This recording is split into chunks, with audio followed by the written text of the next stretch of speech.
welcome members to planning meeting today, please. David, you're talking louder than me.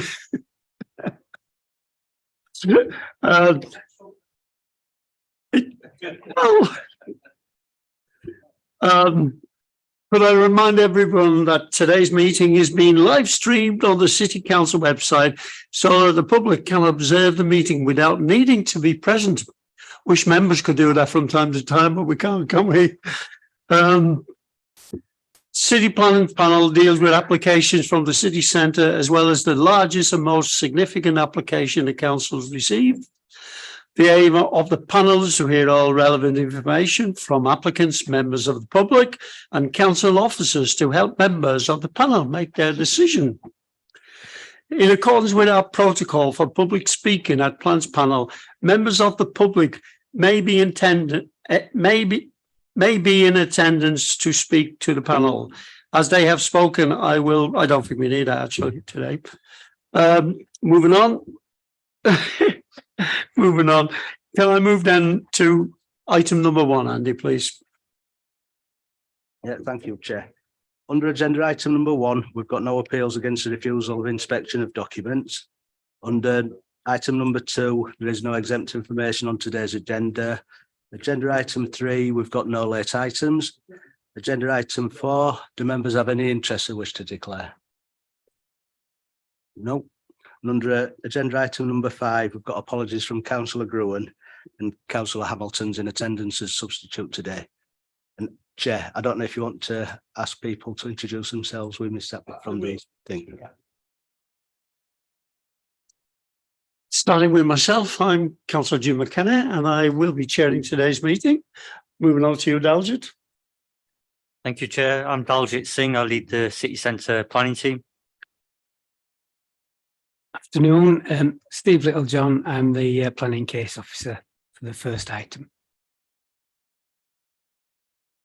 Good afternoon, I'm Lisa Brannan, Principal Engineer Highways. Hello, I'm Simon Croft from the District Valuer's Office. I'm here on behalf of my colleague Brian Maguire, who you usually see, who is unwell. Good afternoon, I'm Al Garthwaite. I'm a councillor for Headingley and Hyde Park and Woodhouse. Good afternoon, Councillor Kaylee Brooks, Little London and Woodhouse Ward. Good afternoon, everyone. Councillor Annie Maloney, Beeston and Holbeck Ward. Good afternoon, Councillor Peter Carlill, Carlin Farsley Ward. Hello, everyone. Councillor Asghar Khan, Council for Bermontos and Richmond Hill Ward. Good afternoon, everyone. Councillor Sharon Hamilton. I'm subbing today for Councillor Gruen and I represent Moortown and Meanwood Ward. Good afternoon, Daniel Lemeth, part of the Plans Panel team. Good afternoon, everybody. Councillor Dan Cohen from the Woodley Ward. Good afternoon, Councillor David Blackburn, Farley and Wortley Ward. Afternoon, Councillor Colin Campbell. Good afternoon, Councillor Paul Wadsworth representing Guys Road and Ward. Good afternoon, Stephen Varley, Design Officer. Good afternoon, Andy Booth, Clerk to the panel. Good afternoon, Amy Davis, Legal Officer. Good afternoon, David Feeney, Chief Planning Officer for Leeds. Thank you for that, folks. And can I thank Sharon for coming in at a very short notice? And if you would bring us our best wishes to Brian Maguire. You've said he's ill. He's almost a permanent member of the planning these days, so but I'm sure you'll be doing an able job. Thank you. Moving on then, can we go to item 6, I should say. On page 7, minutes of the meeting, 1st of December 2022. So it's been a while since we've had one. Can I go through in my usual way, starting at page 7, page 8, page 9, and finally page 10. Can we accept them as an accurate record? Any matters arising? If not, then can we move on to, oh, sorry, you should come in here. Sure, I'm sorry. Thank you, Chair. Before we start with the agenda, we've had a late email from the applicants for the item 8 on the agenda, which is land south of Sweet Street. The applicant has advised us that unfortunately at the last minute, a legal funding issue has arisen that needs to be resolved prior to the item being considered at panel. And therefore they're requesting that the application is not considered at today's panel meeting, but deferred for consideration at a future meeting. In accordance with the council's procedures, because the item is already part of the agenda, panel is required to consider that request and vote on it. So that's what I'm asking the chair to do. Thank you, Chair. Is there anybody prepared to move that? Councillor Khan? Al? Okay, all those in favour of that? Okay, anybody against? That's clearly carried. So back to the revised agenda. We're still on agenda item 7. Steve, could you present this one to us, please? Thank you, Chair. So this is the return to panel of the development of the former Arla Foods site on Kirkstall Road. Members will recall the proposal which was put before them on the 3rd of November last year and deferred at that meeting. So the site is just over 2 hectares in area. It's a brownfield site, 310 metres west of the inner ring road, so within walking distance of the city centre, with a boundary onto the River Aire. The site forms part of a wider stretch of land adjacent to the river being brought forward for similar types of development. To the east, for example, Clarion Homes have approval for around 1,400 new residential units and 362 student rooms over 11 buildings. And it's anticipated that further applications will come in as work on this site becomes more advanced. The application site is therefore considered to be part of a strategic corridor, and the proposal would help to drive further development and in itself would contribute significantly to the regeneration of the area. The application itself is for 618 build-to-rent apartments in 5 blocks with 356 square metres of ancillary commercial uses to the ground floor, 226 parking spaces and public realm. The application included a viability appraisal limiting provision of affordable housing and other Section 106 contributions. The proposed layout provides for a high-density residential scheme orientated around open areas with pedestrian throughput available both from Kirkstall Road to the north and Washington Street to the west. The proposal includes a riverside park and walkway which would connect with other developments coming forward, ultimately providing pedestrian and cycle access into the city as well as across the river to the Otter Island by the Clarion Homes scheme. The application was deferred with a request to revisit affordable housing mix, balcony provision, biodiversity net gain and green space provision. With regard to affordable housing, the scheme initially brought forward only 1 unit, which was justified with evidence of viability considerations as required by policy H5 in the core strategy. Panel took the view that this provision fell too short in policy terms and asked that the issue be revisited. Although the viability assessment demonstrated only 1 unit could be provided, the applicants now secured an investor for the project and have confirmed that they're able to take on more financial risk in this regard. The applicant's now able to commit to a total of 31 affordable units, while the overall provision at 5% still falls short of the 20% required by policy, it would be a significant improvement on the 1 unit originally offered. The applicant requests that panel also takes into account that they're willing to provide all of the requested Section 106 contributions, with the exception of off-site green space, along with the additional 30 affordable units, all of which is beyond what's recommended in the viability assessment. With regard to housing mix, members were keen to revisit the provision of 3-bed units. The applicants considered potential ways to improve on the 10% currently proposed.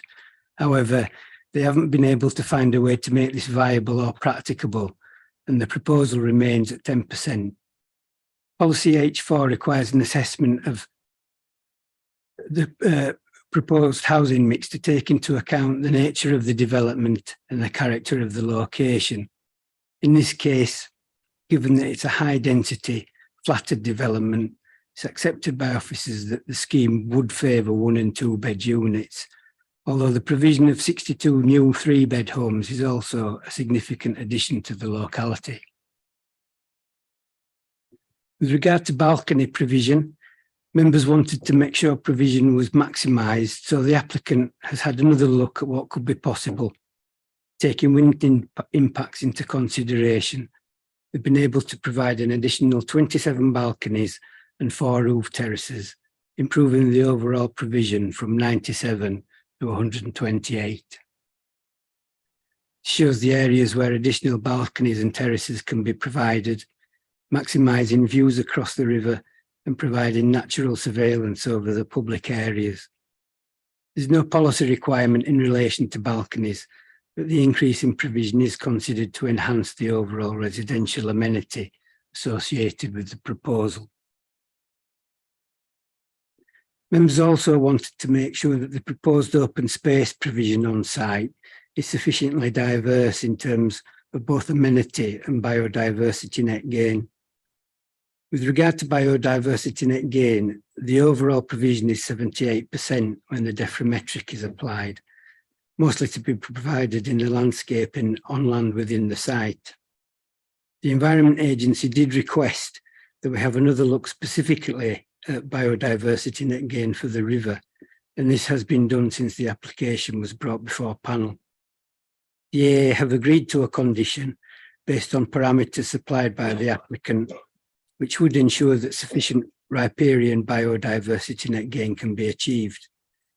This includes planting where possible and additional features such as sand martin boxes and a kingfisher tunnel in areas where works are to be carried out on the river wall. Although the application was already policy compliant in this regard, these additional enhancements to the riverside environment are welcomed. With regard to the provision of green space more generally, the applicant is keen to demonstrate that levels of provision of open space would be diverse and orientated around creating a sense of community. Integrating play with the landscape to connect children with nature, with specific play features being concentrated on either side of the main lawn. In terms of the amount of on-site provision, the Riverside Park would cover 25% of the site area at a cost of 1.3 million. There'd also be landscaped areas in and around the parking areas and along the northern frontage.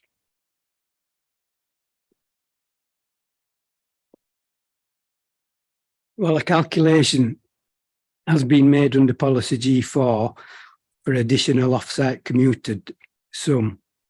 The applicant asks that members take into consideration the viability problems that this contribution would bring to the project, making it unlikely to be brought forward, and to also bear in mind that on-site provision is well in excess of the 20% required as a minimum by policy G4, and in itself represents a substantial contribution to the public realm. Given the density of the proposal and its proximity to the city centre, it's noted that open space requirements in policy G5 for proposals within the city centre and 0.41 hectares per 1,000 people. If that was applied to this site, the requirement would be for less than 0.8 hectares, with overall provision in this case, including general landscaped areas, being around 1.15 hectares. On balance, it's considered by officers that what's being proposed in terms of green space is acceptable. In conclusion, while the applicant's been able to provide improvements in provision of affordable housing, balconies and biodiversity net gain, they're keen to point out that this would be at their own risk and that they've reached the maximum level of provision that can be sustained by the development in economic terms. The applicant asks that the overall benefits of the proposed scheme be taken into account, that it will deliver the regeneration of a former industrial site and will provide much needed homes, along with a substantial improvement to the public realm in the locality, including access to the riverside. The site also forms part of a strategic corridor being brought forward for this type of development, with connectivity of the public realm elements between sites being a key benefit. The recommendation of officers is to approve the application in principle and defer and delegate, subject to finalisation of conditions and section 106 matters. And with that, I'll hand back to you, Chair. Thank you. Thank you, Steve. There are no speakers against, so we can go straight on to questions from members. Please put your hand up if you wish to ask a question.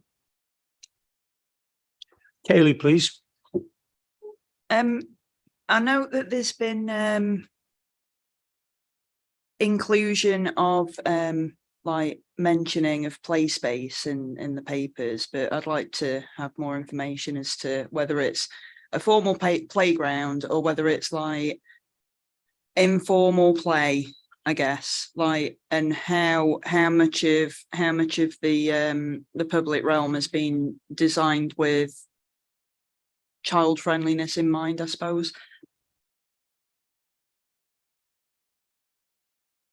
I think there are elements of formal play space situated on both sides of the lawn, and then informal play space associated with various bits of garden and public sort of communal areas. So it would be a bit of both formal and informal. Yeah.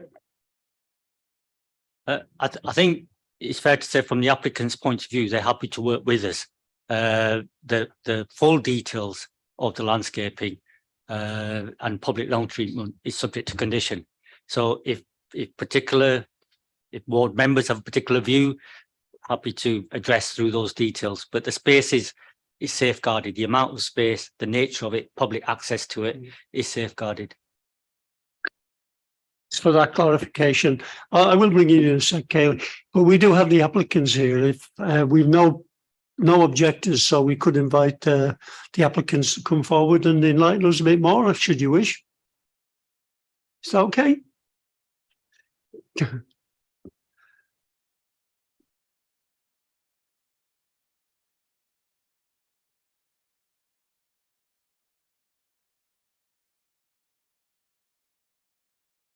Thank you for that. And before you speak, if you introduce yourself, you've heard the debate and you know the questions, so please address them, and Kaylee or other members may want to come back to you on it. Thank you.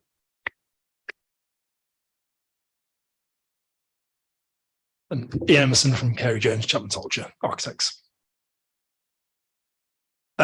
Yeah, in essence, both formal and informal play space. The idea is it's a formalised area in the sort of cheeks of that main body of space that's partly enclosed to sort of corral children into an area rather than just let them run wild across the space. There's also informal play space dotted through the landscape as well as part of the sort of riverside walkway and also around the sort of periphery of that lawn space, which is also in itself is a play space, if that makes sense.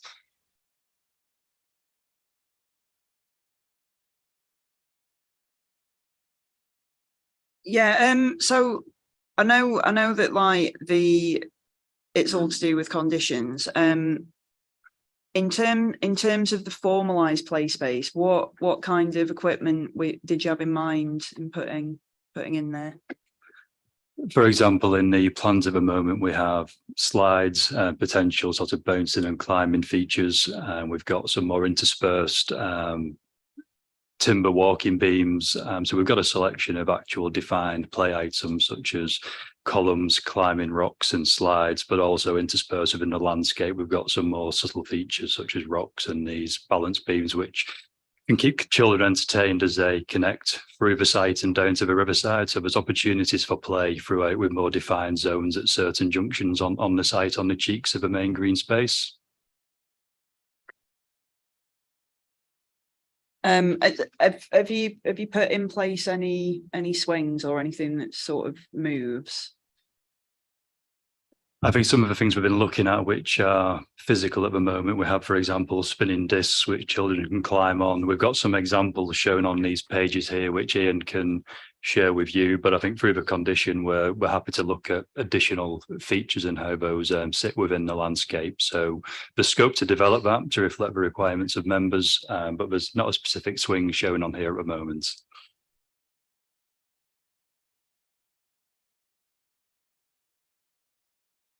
Councillor Khan, please. Thank you, Chair. Just to follow on from Councillor Brooks on green spaces, could you share us the connectivity to the play area, green space, and also who's going to be maintaining? Can I ask you to stay for a minute? There may be more questions to you. I'm not sure. Oh, sorry.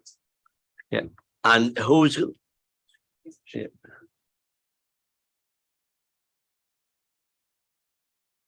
Sorry, Councillor Khan, continue. I thought they were leaving, so. That's fine. And also connectivity and the maintenance, who's going to be picking up the maintenance? And I've got a few other questions. In terms of the site itself and the maintenance, this will be a build to rent development which is fully managed. So the operation and maintenance of the site will be undertaken by the management company, albeit it will be fully accessible to the public. It isn't a private space, it is a public open space, but maintained by the building management team.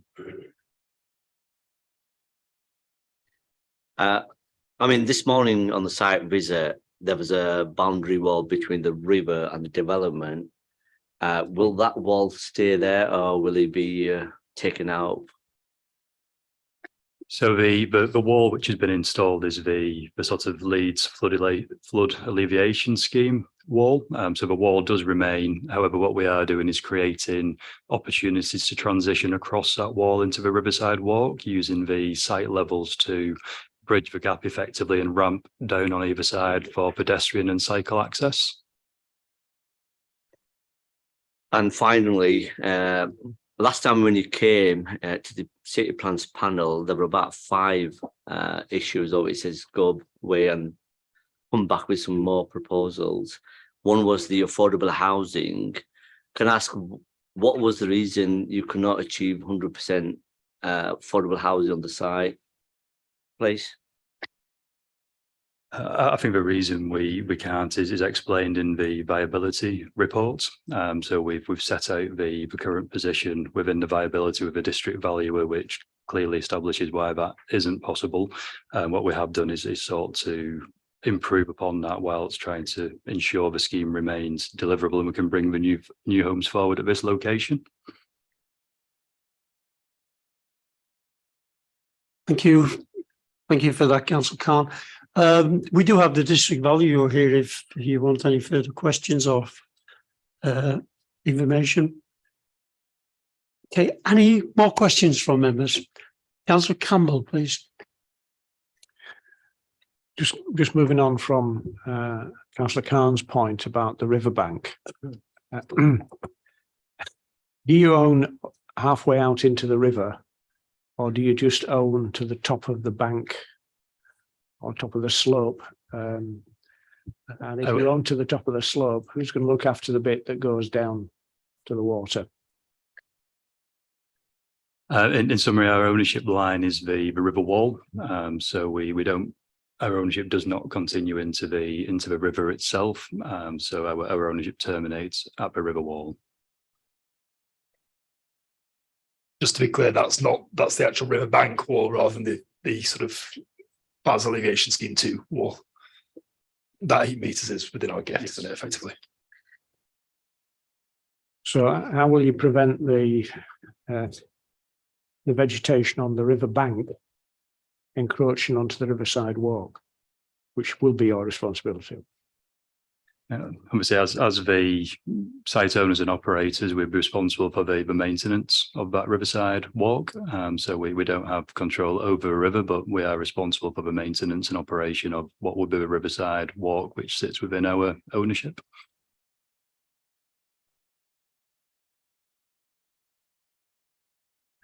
Just following on from that, my first question is, how will you maintain that path along all the developments? Do you have agreement with the other developers? Because they're all going to be developed, I guess, at a slightly different time.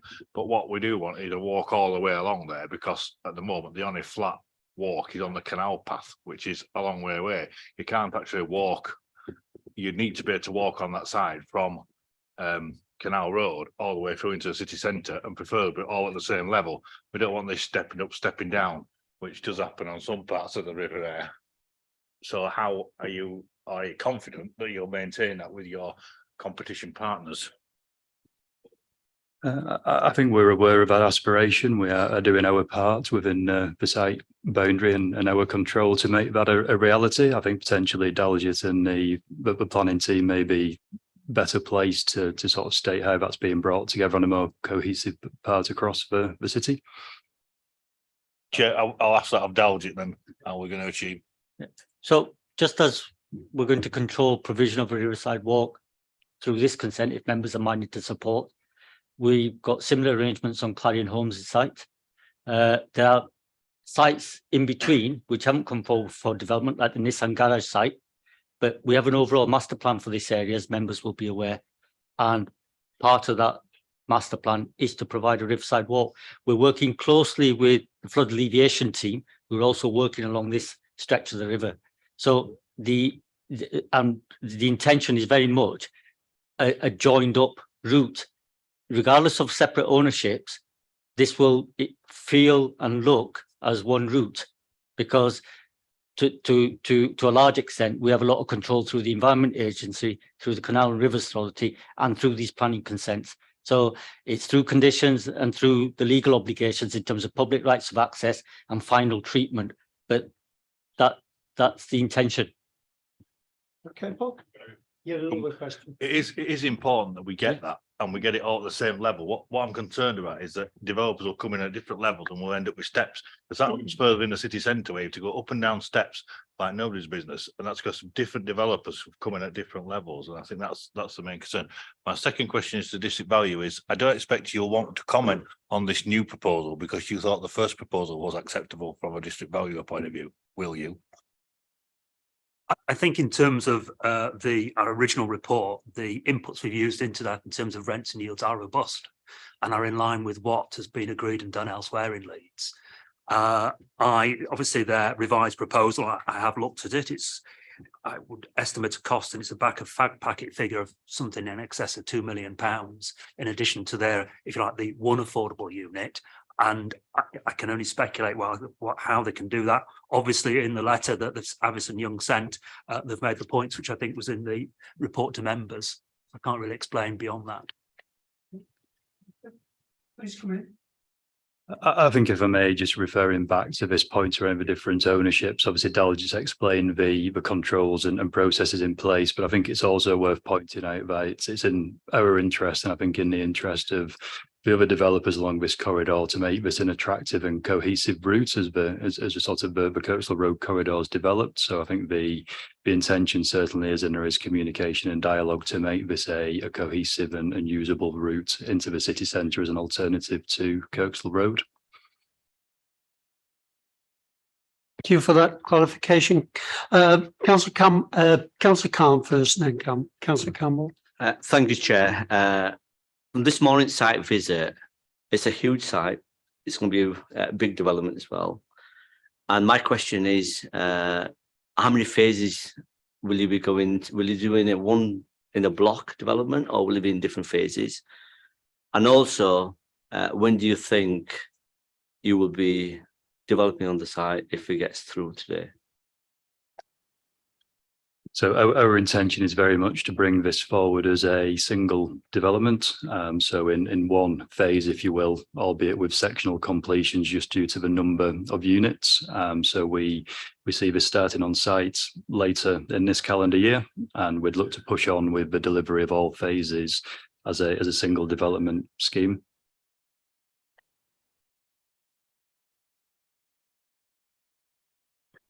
This is a highway question. Can you just pull up the drawing that shows the access onto I forgot the name of the road now. Kirkstall Road, yes. How can you possibly forget? I think you know what I'm going to say. One of you does. I happen to fill in the A660 questionnaire earlier in the week, and it makes big play of things called side crossings. So I wonder with that one onto Kirkstall Road and the adjacent. Let me find the name. It's Washington Street. What are the proposals for effectively showing that that's pedestrians have priority on that? Pedestrian cyclists have priority over motor cars on those two junctions. It's not shown in detail on this plan. However, that's the type of detail we pick up at detail design with the offsite highway works, including formation of access. And we are with our new transport SPD, which is recently adopted, it is written into there that Copenhagen style crossings are encouraged, and we would be looking at this is probably a prime example where instead of a curved radii access, it would be what we call like a drop crossing or a Copenhagen style crossing, where basically it just emphasises priority of pedestrians and cyclists over vehicles coming in and out of the site, which is the highway code anyway. So we will make sure that that is covered under the detailed design for the highway works. To be clear in my mind, so we're asking for, as part of the associated highway works, in effect a Copenhagen crossing. That is now our policy where it's appropriate. Is it appropriate here? I think that's something we just need to look at in the road safety audit to ensure that we do think it is appropriate in this location. But I think it would, at the minimum, would be like a drop crossing rather than a curbed, very vehicle dominated access on both these. It would definitely be appropriate on the Washington Street access, but it's just because of the nature of Kirkstall Road. I think it's certainly very possible. We just need to look at the details of that before we categorically say that that's what we would put in there. Or would this be a suitable point for members to say we'd like one? Members can always say what they want. Colin, you know that. Yeah, we would absolutely take that on board, and we will make sure that that is given full consideration, and if possible we will include that as part of the detailed design for the highway works. Okay, right.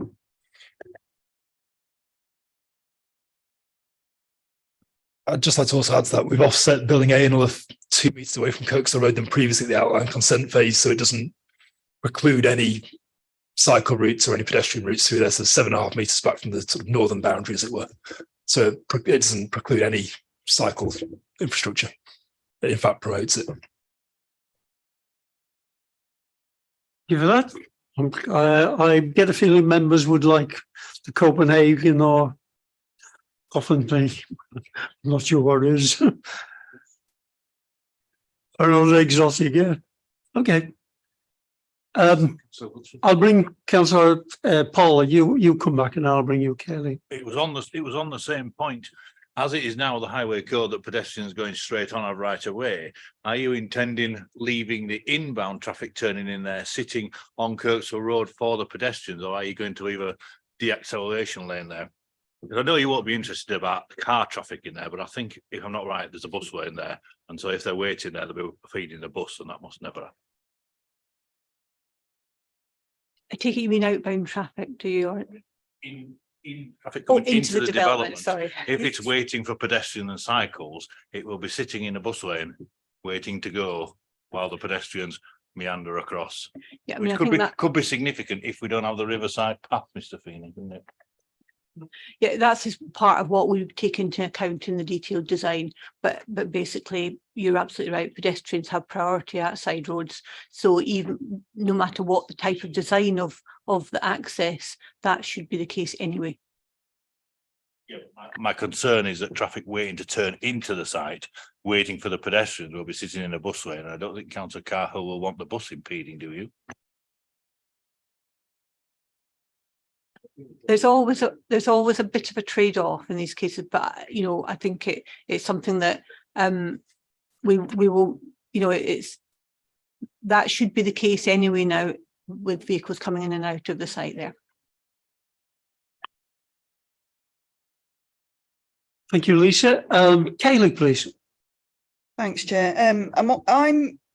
I agree with everything that's been said, but I'd also like to throw another spanner in, which is about pedestrian routes to the north to the primary school, because I can see that there's a hefty education contribution. So the development clearly is going to generate pupils. So has any thought been given to the safety of like basically children walking to primary school? As part of that offsite highway works, the crossing close to the site is going to be upgraded to a toucan to allow for cycling, and then an improved route up to Burley Road as well, to provide that sort of segregated route for cycling and walking up to Burley Road. And then I believe there's another crossing on Burley Road as well, but not as part of this development, but that's existing. So there are routes to, you know, to provide for a safe route to the nearest primary school there. Will what's planned be adequate for the number of pupils that are expected to be generated though? Because if there's quite a lot of pupils being generated, like, you know. I think it will be. I mean, you know, those numbers will increase potentially over time. So I think what we've secured is adequate. But obviously there'll be, you know, if there's then an issue late, you know, it's always hard to predict how many and also what school children will be going to, because there's different schools, aren't there? And other they might be going along Kirkstall Road and up to Burley St Matthias, for instance. So, you know, so there's different schools and different routes. So there will be some dissemination of, you know, it won't be all concentrated on one route, I think. No, but the closest primary school will be Rosebank Primary School. So assuming that there's spaces that can be filled at that primary school, I should imagine that parents would prefer that primary school as their first choice. Simply, I mean, it's a very good one. Ofsted results are very good. So I think like just making sure that I was just making sure that all of that had been considered already. Thank you.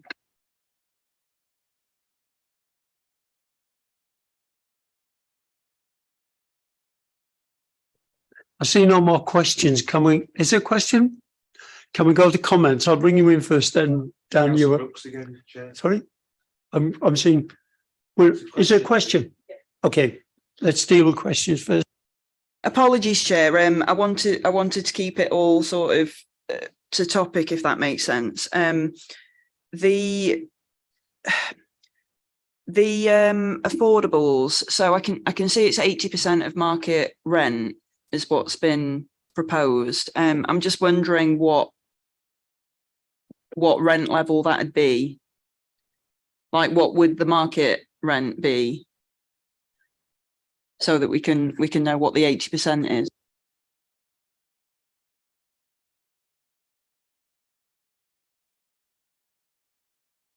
something you could deal with for us, please? Yeah, so I think in terms of the rental levels, they'll be reflective of the market at the time. So there's no fixed level of rent. However, what we are committing to do is providing a number of units as per the viability. I'd say reduction of 20% to that level. We want the development to be occupied and we want it to be well utilised. So the conditions will reflect what we believe is a reasonable rent for this location. The viability sets out the current rental expectations. I don't have those to hand in front of me, but they are set out in the district valuer's report in terms of the typical rental values. There will be a range on the scheme dependent on a number of factors which the building management will put in place, but we generally see those as a mid-market rent, not a exclusionary rent. So you don't have a specific range in mind for the. The range is included within the district valuer's report, which I don't have in front of me at the moment. So we're from memory, I think. When I said I'd worked out a back of fact packet calculation to work out the value, if you like, of that 20%, I calculated the average size of the unit was 636 square feet, and the average rent, and we do this on a per square foot basis rather than, if you like, per annum or what have you, is £21. So if you multiply those two together, I would say you're about £12,800 a year. I'm sorry, I don't have a calculator. Yeah, that seems correct. So I think on average, if you take a split of 1 and 2 beds, somewhere between 900 and 1100 a month, dependent on unit size and location.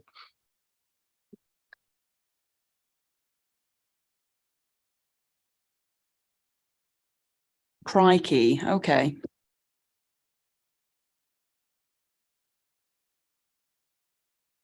Sorry, it was Councillor Cole first. No, that was the next stage comment. Al, please, a question. Yes, I'm sorry I couldn't come on the site visit, which this might have done it, but I'm right in thinking there's access to the Riverside Walk and everything. Given that there's going to be a significant additional number of people suddenly living by the riverside, will there be a need for any increased water safety measures, such as more life belts or whatever being put alongside the wall in case of people falling in, for example? And would the developers consider have they discussed this with the water safety group of the Canals and Rivers Trust and make a contribution to it? So as part of the public realm works, we will be looking at a new fence line along the river wall. So there will be repairs to the river wall, and as has been installed with the FAS 2, there'll be a new fencing boundary line.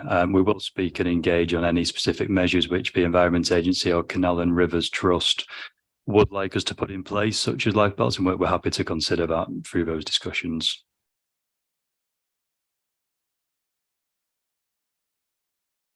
I definitely can't see any more questions, so may we move on to comments, please? Dan, I think you were first in line. Oh, thank you very much. Thank you, Chair. We had concerns when this was before us last time, and notwithstanding the district valuer being very, very clear that our main concerns had no real basis in policy, we asked the developer to go back. And you have, and so I just want particularly grateful. You've come back with significantly improved affordabilities. Fine, it's not yet at policy. That's disappointing, but the district valuer has explained why that is the case, and obviously we are absolutely obliged to take that on board. We made the point around balconies in our view that would significantly improve the development. And looking at what's before us, I would argue it has significantly improved the development. And the work you've done around the green space, I think it is right and proper. I think this is a significantly improved application that is before us. And well, without blowing the city plans panel trumpet too much, I think in large part that's because we've asked you to have a look and come back with something that's better and think this is better. And when the time comes, Chair, I'd be happy to move.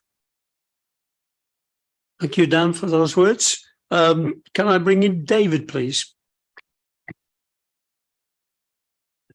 So I've got it working. There's been some significant movement on this. I think from the last time it was there, it's still disappointing that we have got a situation where we haven't got the levels of and types of housing that we want. But as I said, the district valuer has spoken and quite clearly it's not viable to do that. But it seems to me, though, from listening to questions that's come through, there are still some issues there, particularly with ward members. And I just wondered, while I'm prepared to support the recommendations, would it not be helpful if the ward members were involved in the process beyond this, so that those issues could be resolved? Yeah. Right. Thank you, Chair. I mean, it proves that it was worth sending it back because we've got improvements in all the areas. Nothing's been spoken about balconies, so I must speak about balconies because the balcony champion on that side is not here. And Sharon, you're deputising for her, and we have got some improvement in balconies as well. And so it was worth sending it back, in my opinion, on affordable housing and the balconies alone. We've got improvements everywhere. I do think that the ward members should be involved with regards to that, and it's around conditioning now as to where we go forward to get the very best out of it with play space and the Copenhagen crossing, or whatever you want to call it. Now we're all European together, but I think it's good enough for us to leave it to officers now to pick up on the detail. Thank you, Chair. I think officers have picked that point up. Well made, thank you. Any further comments? Kaylee, please. Thanks, Chair. I agree that this development is much improved. This application is much improved. I do have to say, like, as a ward member, I do find it incredibly frustrating to sit on plans panels where the type of housing that comes forward is quite often very expensive, and although I'm sure will be built to a high level, high standard, is still very expensive for local people who are maybe living in overcrowded housing to move into. I do appreciate the fact that we're at 5% when the district valuer is saying that, you know, really you shouldn't be able to afford that. So I do appreciate that you've bumped it up to 5%, but I'm still a little bit disappointed in this, even though I know that you've done your best with it. What I would like to see is some swings. Right, I would like to see a inclusive swing that's inclusive of children with disabilities as well. So like wheelchair using children can use it as well. That'd be lovely. I feel that that'd be of benefit to not just the community that's going to grow and live here, but also to the wider city in terms of quality of play space. And I think for the businesses that are going to be based here, it'll increase the number of families that visit as well and increase footfall. Yeah, so thank you. I'm going to be, I think, probably supporting this, but it's. I just want to put on record that the reason that I'm minded to support this is because it complies with planning policy, which is something that the government impose on the council. Thank you. Thank you, Kaylee. And I'm sure from the smiles from the applicants, you'll probably get your swings as stated. Who's? Councillor Campbell. Councillor Campbell, Councillor Campbell. Well, an inclusive swing, I'm happy with. I don't like formal play areas. Caroline's not here because she's another one who likes informal play areas, and I prefer those. But that you pay money and take your choice. In simple terms, you would be saying to me normally, I'd be saying, no, I can't support this. Partly because it doesn't meet policy in relation to affordables. I don't think there's enough green space on site, and a whole raft of other things which we've rehearsed on more than one occasion. And I think you all know my view on it's not your fault. The way that the district valuer is called upon to value these properties. I don't believe for a minute that this is an unaffordable site, an undevelopable site because you can't afford it. It's just simply the methodology you're forced to use to calculate the value seems to me to create an artificially low figure. The concept of today's notional rent times the square meterage times 22 doesn't reflect the residual value of the property in any way. It's simply a notional way of doing this. Having said that, we are where we are. And so I suppose we ought to be positive in that there's, as you say, it's better than it was. It's still not perfect. But I think, and I think it's something to flag up for the development plans panel, that there are still a number of areas that we have control over, rather than national planning policy, that we feel are not working to the benefit of the people we represent, and therefore, as part of the review of the local plan, perhaps we should be addressing some of those. That's my personal view. Thank you, Colin. Councillor Khan, please. Thank you, Chair. And I also do echo the comments what made by my colleagues. And also I do welcome this development, and I think it's going to be a good quality development taking place. And it will really nicely blend in with as you know, there's other developments taking place around Kirkstall Road. So it will really welcomed, and I'm happy to support it as well, Chair. Thank you. Yes, I agree that this is a great deal better than it was. It's not perfect, but it is a lot better. I agree that the lower level of affordability than that we would usually agree with is regrettable, but it is as it is. And I think that there are different ways of achieving swings that don't look like an A-frame in primary metallic and primary colours, but are still a swing, and that fit in really well, whether they're wooden or various other imaginative things, which still are a swing. And I think the accessibility is very important and can be achieved without too much difficulty. Thank you all. It seems to be a general theme that we are where we are, but members seem prepared to support the application. Is there any members who would wish to move that? Dan, seconder. Al, please. Okay. All those in favour of the recommendation? My, that's unanimous. Thank you for that. Can I thank you for coming forward and providing additional information that was very valuable to us.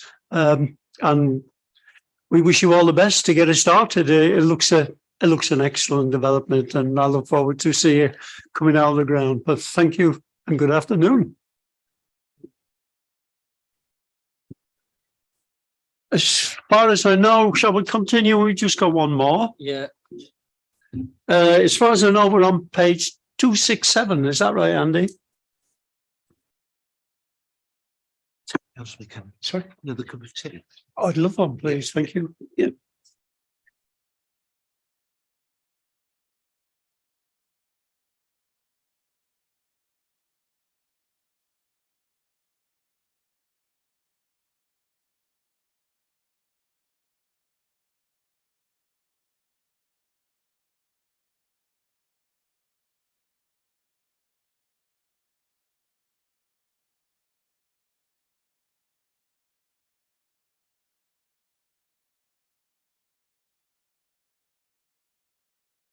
Good afternoon, everybody. Matthew Walker, City Centre Planning Team. So in a change to the advertised schedule, we're now right at the next item. This planning application deals with the proposed introduction of 3 tall buildings. Dan, can we just move the next slide? I'm sorry. 3 tall buildings and associated public realm to form a major residential development on the western edge of the city centre at the former Yorkshire Post site.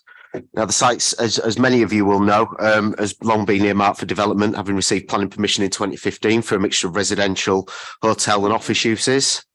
Members will be aware that following the build out of the first phase of the development, which can be seen in the image above, which is a purpose-built student accommodation block, development of the wider site has stalled predominantly due to the previous design and massing of buildings on the site becoming incompatible with wind and microclimate conditions and public issues of public safety. Now, the site is a key brownfield site and it's of strategic importance given its location, and the site size and capacity and in townscape terms is a key gateway location into the city centre from the west. Its predominantly vacant status is something the developer team and officers have been working to resolve for the benefit of the city for a number of years now through a series of pre-application discussions and now this formal application. Next slide, please. Sorry, it's built to rent. My apologies. It is built to rent plot, not student accommodation. For anyone unfamiliar with the application site, it sits at the confluence of the western end of Wellington Street and Wellington Bridge Street and is bordered to its southern edge by the River Aire. Beyond the river's southern boundary is City Island, and to the eastern side of the wider site boundary is Wellington Place. The area is evolving into a residential environment with a number of large-scale residential developments, including Lisbon Street and Bridge House to the north. The outline consent for phase 2 Wellington Place includes a large-scale residential component as a later phase, and then obviously we have the now well-established City Island residential enclave to the south. The rectangle in grey here shows the footprint of the headline building, which is the existing built-to-rent building. Members who were on the site visit this morning, that's where you got dropped off. And its associated public realm, which has been built out to the extent of its demise, which the current proposals will key into. Next slide, please. Now, this image gives a flavour of the wider context and shows the site and its relationship to the large-scale highways infrastructure of the Inner Ring Road, West Street and Wellington Street. Next slide, please. And then this plan shows the general layout of the proposed development, noting the footprint of the 3 proposed buildings and how the public realm around the headline building would link up to the wider site. There's some key features of note here, which the first of which members who were in attendance at the pre-application presentation for this will recall the introduction of an urban micro forest or a wood or a copse, if you prefer. There was a bit of a semantic debate, as I recall. But for the benefit of members today, it's termed as a micro forest. The two large-scale public art features, which are in a sense wind mitigation columns designed along the western edge of the boundary, just near the cycle lane that you'll see there, effectively to a channeling of wind across the site in a safe manner. A relocated access road, which forms a west to east spine across the middle of the site. A new riverside walkway leading from the new site access along the river edge to form a connection to Wellington Place and then onto Whitehall Road and the new Monk Bridge developments. A series of, in inverted commas, biophilic structures that you can see noted at the top of the plan at the corner of the site, which are in fact purpose-built wind mitigation structures. I'll come on to those shortly. And then a widening of the existing public square in front of the headline to provide a central focal point to the public realm. Now, the public realm in total equates to 62% of the site area, or if you prefer, 6,572 square metres, which is roughly the same as Park Square, if you just need a ballpark reference point. Next slide, please. So we'll start now with Building A. Now, this sits at the northern portion of the site, and as you can see from the plan above, would involve, well, you can't see it from this plan, but 2 lower sections with a public route through and a colonnaded configuration, so you can maximise the pedestrian movement space around the footprint of the building. Now, this is purpose-built student accommodation. It'd provide 1,131 student units. The ground, mezzanine and first floor levels of the building will contain student ancillary spaces to serve the future residential community on site, as well as some plant rooms, study spaces, laundry, reception, refuse and cycle storage facilities. Next slide, please. And this is some CGIs of the building as seen in context with the aforementioned biophilic structures, which act as wind mitigation. and the larger scale wind mitigation public art features or the columns in place. Next slide, please. Now, this is the building would in effect step via two shoulders from 13 stories in height to a maximum height of 42 stories. And this plan is intended to show the elevational profile of the buildings, albeit, as was evident on the last slide, the right-hand shoulder on the left-hand image here is actually splayed at an angle. That doesn't really reflect very well on the elevations. However, you'll be able to see the effect of that on the site in future images. In terms of materials, it's proposed to use a series of profile metallic panels to provide depth and shadow. Each window bay is partly screened to provide a perforated element to allow the resident the choice of whether or not they want to open windows or not. The scheme is not predicated on them having to do that. The building will be fitted with mechanical ventilation, as per is normally the case around highway-dominated residential buildings in the city centre. But the choice is there. With one eye on the future and lower noise levels, lower pollutant levels through electric vehicles, to be able to have that choice in future years, should the resident prefer. And you can see that arrangement there on the right-hand image there. That gives you a sense of the sort of depth and profile of windows of the building, which is an important consideration given the height of this building at 42 stories. There needs to be quite a bit of visual interest there. Next slide, please. I'll just take you briefly through the internal arrangement of this building. This is the ground floor, which hosts access up to the mezzanine level, student welfare and amenity facilities, reception, cycle stores, lift access. Next slide. A mezzanine level, again, it's dominated by student amenity areas commonly seen in purpose-built student developments. You can see on the left-hand image, the left-hand side of that image, the cycle storage from ground floor extends up to this level and has dedicated lift access in there. Next slide, please. And the first floor proper here with a third layer of student facility and amenity space, and then an expansion area which will be available for activating for cycle storage based on demand, and that will be controlled through the travel planning regime at the site. So if capacity needs to be expanded, the developers has foresought to provide extra space for cycles. It provides 171 cycle spaces from day one, and then there's capacity for a further 95. That's to be shared over the two of the buildings. This provision is for both buildings A and B, and there'll also be further cycle parking provided on a short stay basis within the public realm. Building C, as we get to it, also has its own dedicated cycle store as well. Next slide, please. Now, this is the layouts for floors 2 to 13, mainly comprising cluster bedrooms and some accessible studios. The development hits the requirements in terms of RSPD guidance on room sizes, ratios to communal spaces, and such like. They also meet the requirements of the accessibility policies in terms of the amount of accessible studios in the scheme. Is policy compliant in those regards. Next slide, please. And as we move it to level 13, you can see again, it's predominantly cluster bedrooms in this building, noting that there are areas on the two shoulder terraces there designated for resident use. However, the full extent of those terraces can't be used due to wind safety issues. Those are the maximum extents that can be allowed due to wind safety. However, those are safe areas according to the wind study. So there are still quite generous external amenity spaces available, particularly as you look at the right-hand shoulder of there's quite an expansive terrace available there. Next slide, please. And then as we move through the remaining floors, we have a configuration of clusters and some one-bed studios. And as I previously mentioned, all the clusters in the development meet our standards on size and ratios of communal space. And the layouts are designed as such that in order to maximise the two glazed ends of the building, that's where the communal space will reside, so that there will be a visible sense of activity up and down the building as you look from ground level. Next slide, please. We'll move on to building B. Again, this is purpose-built student accommodation. Again, the building's partly colonnaded to maximise the amount of pedestrian space around its footprint along its western edge. Next slide.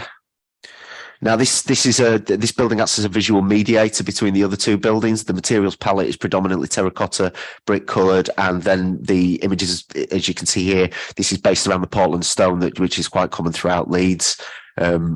So that acts as sort of a visual break between the two more red-coloured buildings and the headline building that sits in the backdrop. The lower element of the building is 13 stories, rising up to 32. Next slide, please. And this image shows the elevational treatment of the building. it predominantly follows the same theme as building A, some slight variations in the detailing. And again, the approach is to use the perforated screens as part of each bedroom window to give the choice on natural ventilation. Next slide, please. This is the basement area of building B. It's a student spa facility that will be available to both residents of building A and building B.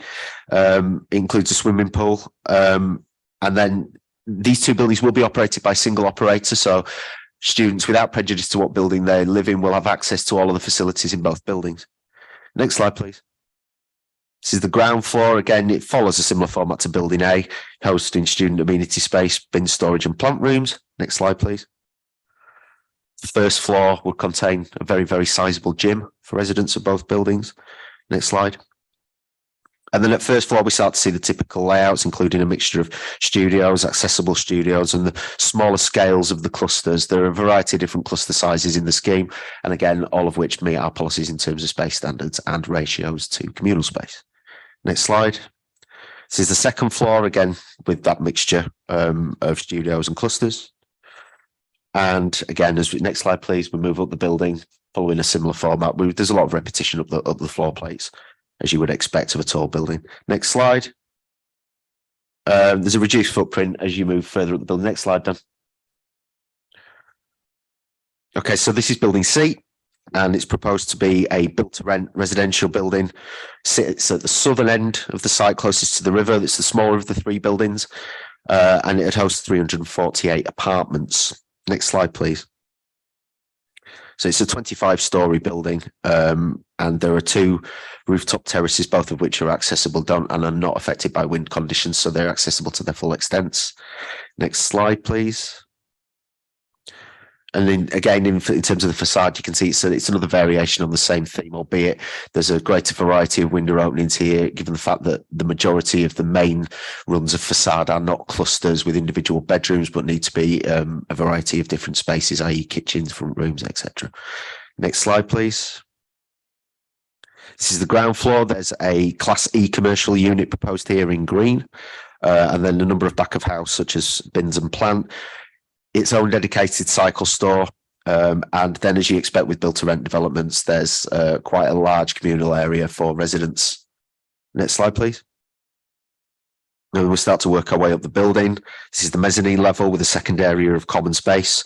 We can now start to see the apartment layouts with 3-bed units in green, 2-bed units in yellow, and 1-bed units in salmon and pink.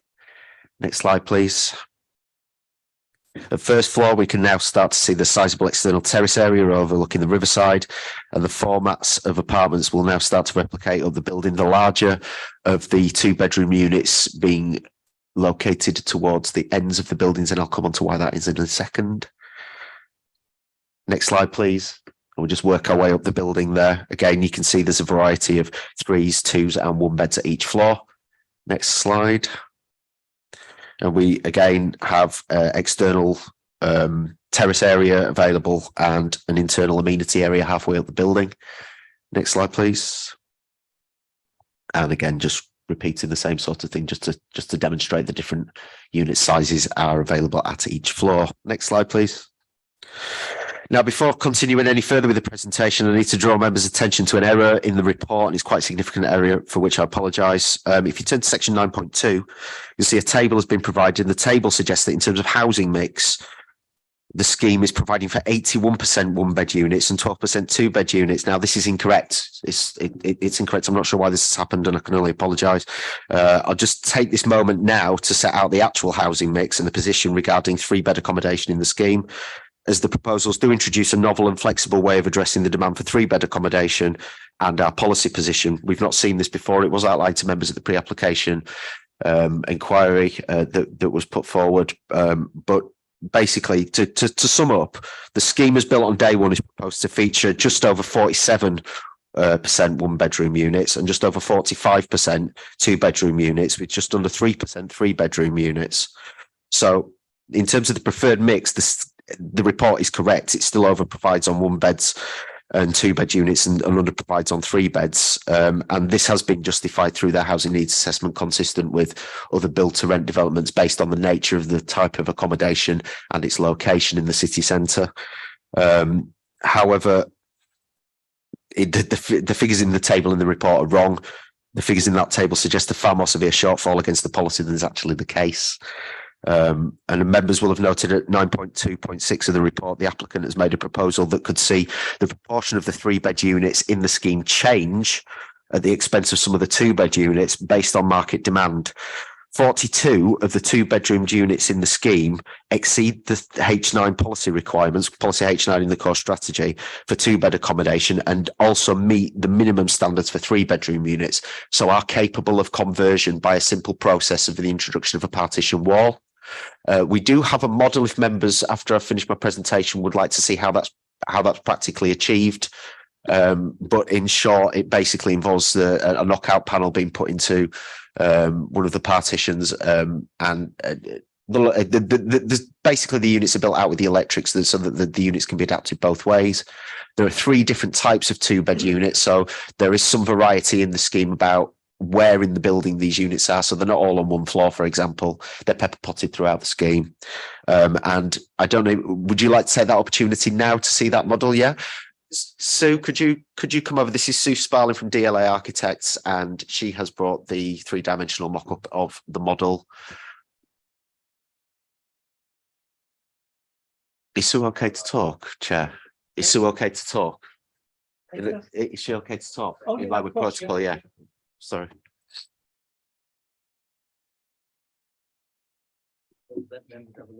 Yeah. Do you want to go over, members, and take a look?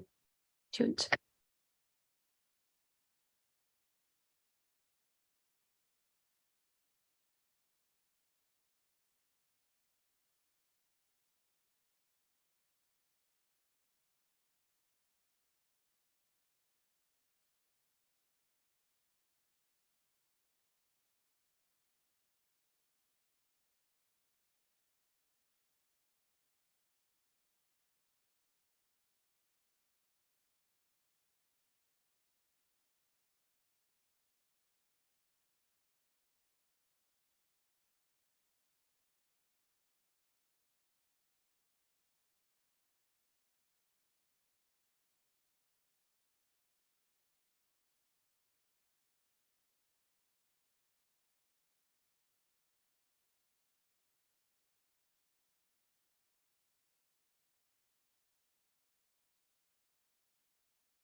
It's easy, yeah, okay.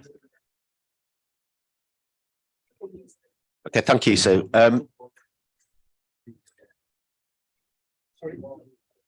Can I bring members to order, please? We continue. No, it's not you, it's further down. So Sharon, we're back on. So the units in question that you've just had the demonstration on are highlighted there in the pink and the blue and the green, so that you can see that they reside at the ends of the building, being the larger of the units. But there are 3 different unit types that effectively follow this. So it's not just a case of one particular unit type can do this. There are slight changes to the layout, so there's a bit of variety in there as well. Next, I've got the clicker. I'm shouting next slide. This is just the side-by-side comparison of what you've just seen, so I won't labour on that too much, but it gives you an indication of the room widths and distances, all of which still meet the policy requirement. And again, that's the 2 other unit types. And then this just gives you an indication 3-dimensionally of some of the elements that we've been talking about. So as you can see, the image in the top left there, that you just recall that I spoke about how the elevation of building A doesn't actually give sort of a proper impression about how that building sits in its form. Now, that's partly a wind mitigation reason as to why the building is designed in that way. It helps to shield the centre part of the site from these high winds, but it's better represented in 3 dimensions. The third image at the top there, that's just to give you an idea of the 3-dimensionality of each of the 3 buildings. Window units in each bay, and then the image at the top right, those are the biophilic wind mitigation structures, which are effectively pieces of public art, or landscape. They can be landscapes, they can be planted to a certain extent, albeit they've got to retain a certain level of porosity, but they're a little bit novel compared to some of the sort of bog standard flat screens that we generally see. And then there's some material samples in. Now the developer has brought samples in if you wanted to see those at the end. But that just gives you an idea of the tonality of the buildings. It's quite commonplace now with developments in this area to follow that terracotta brick and Portland stone approach, and that's reflected there in the materials of the 3 buildings, blocks A, B, and C. And then this just sets the development in its context, really. This is an image taken from View City software, which is what we've used to calculate visibility of particularly the tallest of the 3 buildings of 42 stories. And it gives you an idea of what's coming on stream in terms of height, and how this sits. So there's graphical 3-dimensional models are created, placed into the 3-dimensional model of the city, and then we use that to work out visibility viewpoints and interface with heritage assets in the city. I'll come back to this slide shortly because it's slightly out of order, but what we've been able to calculate is where you'll see this building from in terms of some of the key heritage assets and to what extent and height you'll see, particularly the taller of the 3 buildings. Now, consider probably the most key viewpoint to be that one at the bottom row left-hand side, which is the view from City Square, down Wellington Street. And the View City software that we used and the technical process that we went through led us to effectively set the larger portion of the tallest building back so that it didn't fully terminate the viewpoint along City Square, down Wellington Street. That just gives you a flavour of the sort of process that we've gone through, and it's been over a period of 18 months that this work's been undertaken. Just to go back a slide, this gives you an idea of the separation distances between the buildings. We're satisfied that this is in keeping with sort of the general grain and character of large-scale high-density developments around the city centre. Where there are some pinch points, for example, there's a 13.5 metre pinch point there. That's between a lower portion of the building and a stair core.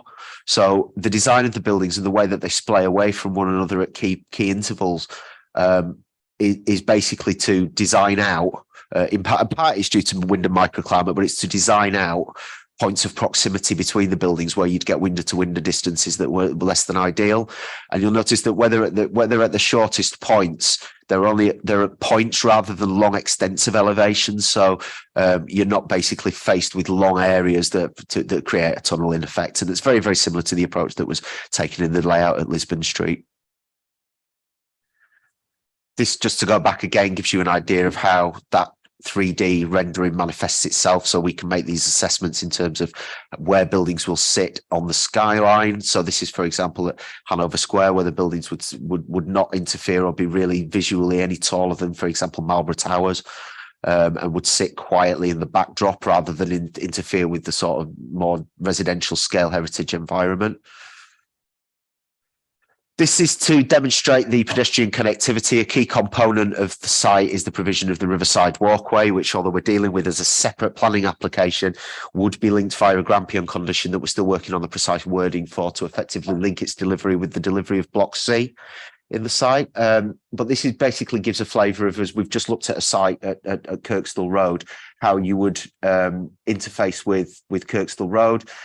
One key point to note is that Block A has a diagonal route through its base, so the building splits at ground floor to provide a clean pedestrian route across West Street into the centre of the site, should you prefer, but also the Riverside Walkway, which starts at the new configured site access at the left-hand side of the site and would eventually wind its way all the way down past Wellington Place, predicated on delivery of the later phases of their scheme, and then across to Monk Bridge, which you can see that transition in blue. There is a footbridge planned as part of the later phases of Wellington Place, but there is also now a vertical link in place between Wellington Place and Monk Bridge.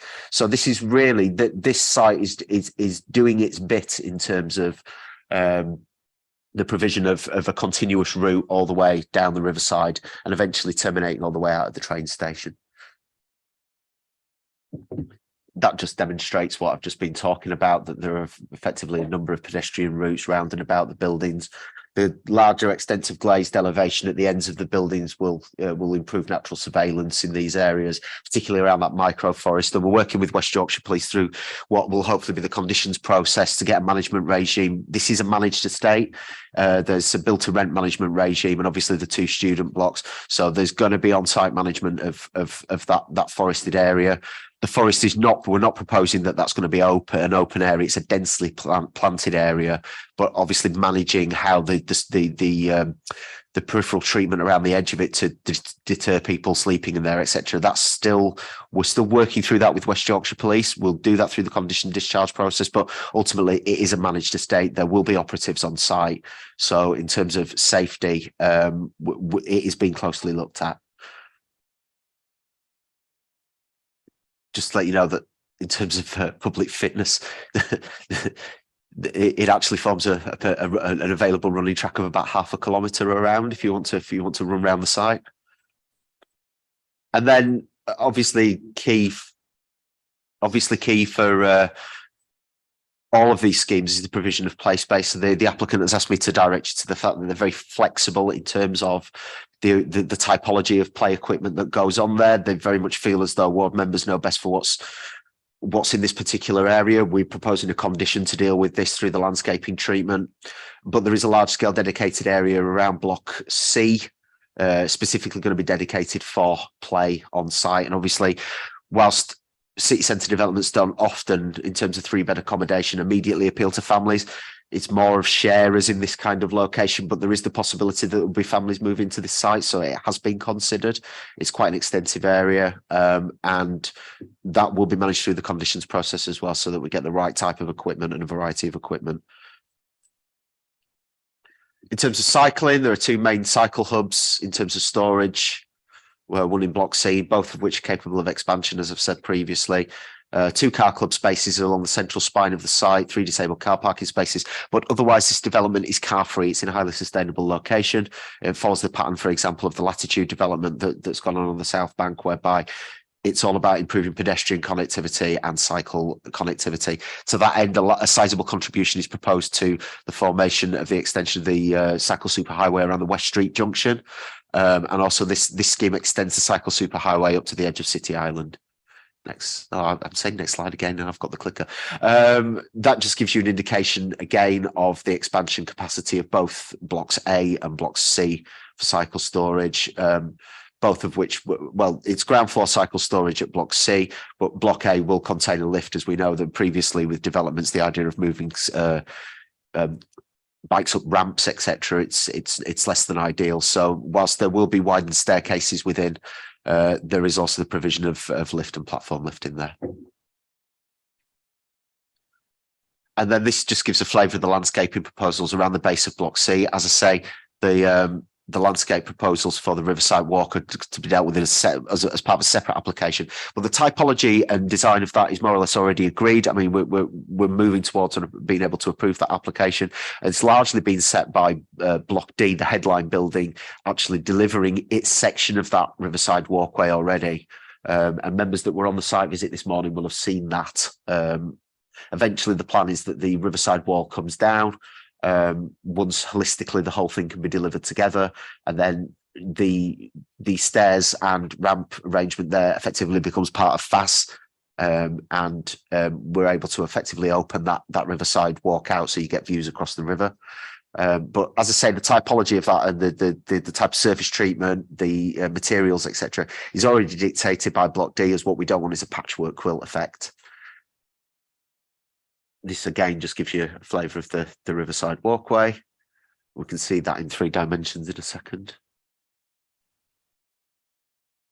There we go. So again the Benidorm-esque umbrella structures are in fact the biophilic structures that with the finalised detailed design will be worked up through the conditions. But that gives you an idea of it in 3D. And again. There are around about 70 additional street trees, notwithstanding the introduction of the microforest, which will deliver quite a few hundred trees in a dense arrangement. But even though we normally leave this to conditions, the developer wanted to make clear to us all that they are thinking about substructure, etc., and having proper provision. So it's all been looked at together with the provision of services across the site, and it's being looked at in a joined up way. They're proposing large canopy species. And as I say, that's 70 additional trees on what is effectively a cleared site at the moment. So there's a big biodiversity benefit there. This is the microforest. This gives copse wood. This gives you an idea of something called the Hiriaki method. I think Miriaki method, if I might pronounce that incorrectly. But it basically involves tiered, dense planting to maximise canopy. This was discussed at the pre-application inquiry. There's a condition regarding the finalised details of this. It's a specialist company that generally comes in and delivers this. But its location has been chosen there specifically because if you notice just adjacent to it, you're on the slip road from Wellington Bridge Street onto the inner ring road. And as vehicles are moving from low speed to high speed there, and that's likely to be a high pollutant area. So it's basically going to assist with managing the amount of pollutant take up that can be taken into the site. So it effectively acts not only as a green buffer in an area of the site that's probably very difficult to deliver anything meaningful there, but some clear thought has been given to maximising sort of pollutant intake in that location. And then something that's important to a number of us in Leeds, not least of all me. My grandfather worked at that building for 30 years. I've got fond memories of visiting that building on a number of occasions, including just before it was demolished. Something that's very important to us all is the clock tower and what we do with it. And I'm going to be very, very straight with you at the moment. We're not 100% certain about what is achievable in terms of retaining the actual clock tower head. It is being investigated. We've got a condition proposed to deal with that. In some form or other, the applicant has committed to retaining a clock tower head on the site. The likelihood is it will probably be delivered as part of one of the 2 large-scale wind columns, which are around about 25 to 30 metres in height. One's 25, one's 30 metres. But then this leads to another series of questions in terms of heritage of the city, because that clock tower head that's there at the moment, that's not the original one. The one I remember as a child is the one that's at the bottom left. That's got I have far fonder memories of that than the one that's there currently. It's dilapidated, although functional. The developer does believe that it's technically possible to sever it from the rest of the tower, lift it down, refurbish it and replace it, but we're just not 100% clear on that at the moment. And if that's not going to be possible, then there's a case towards making a facsimile of it, where you could probably use different faces of its different ages across the years as part of the rebuilt structure. There is even a thought to maybe do something digital up there, whereby it could change over time. It could have a new face. members' views on that are sought, obviously, but it is acknowledged that whilst the original iteration of this scheme sought to preserve it and keep it where it is, because of these wind and microclimate issues we've got, it's got to come down. That tower's got to come down. I mean, it's very poorly dressed at the moment anyway, and it's got to be sort of either reimagined or rebuilt somewhere else on the site. There are two clear opportunities to do that around the site periphery. So although it's in a slightly different location, it would still be recognisable as being the Yorkshire Post site. It would front the relocation is likely to be one of those two columns that fronting the inner ring road. So it would still be recognisable as the Yorkshire Post, but it can't. That question just can't be answered today. A lot of it's going to be down to the technical constraints of getting the thing down. And then just in terms of the composition, that gives you a flavour of the scale of the three buildings. And just to move to the last couple of images, this is it as in isolation, but also with regard to Bridge House, which has recently been approved as well. It's the last of the large scale sites around the string and area of the city centre to come forward to development. Officers very much support the design. It's been through a very detailed design process. Thank you, Chair. And thank you, Matt, for that very full and interesting presentation. I'm sure there'll be many questions, particularly about the tower. It'd be interesting to hear your views. Again, there's no objectors, so we could bring the applicants forward for any questions that's beyond the expertise of our people, or maybe to tease out some more benefits, as you're very good at doing. So can I invite members to ask those questions? And I've got Kaylee. Yeah, sorry, Chair, I keep being first. Would anyone else like to go before me? Okay. You know what the royals say, never explain, never apologise. Okay, I've got a few. So I think first of all, has a wind impact assessment been done on the surrounding buildings, including City Island? Because obviously it's quite a large structure. It's going to mess around with the wind. That's my first one. Second one, you touched on natural surveillance and safety. Can I just get some maybe a little bit more information around that? Will there be CCTV? Like, what sort of level are we talking about? Will there be sort of CCTV that's being watched all the time, or is it simply a case of someone going around the perimeter once an hour or whatever? Right. That's that.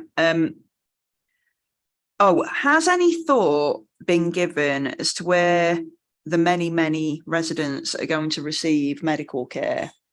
Because it's going to be a lot of new residents, and I know that the medical facilities in that area are quite stretched. Sort of part B of my question is there any use class units that would be appropriate for a new medical facility being included in the development? And I think I'll leave it at that because that's too much. On the first point, I mean, wind is the driver for the design and layout of this site and its surrounding areas, and that is the reason why that development is stalled and hoarded and has been for a number of years now. It's been through a very rigorous process involving a variety of different wind tunnel tests and what they call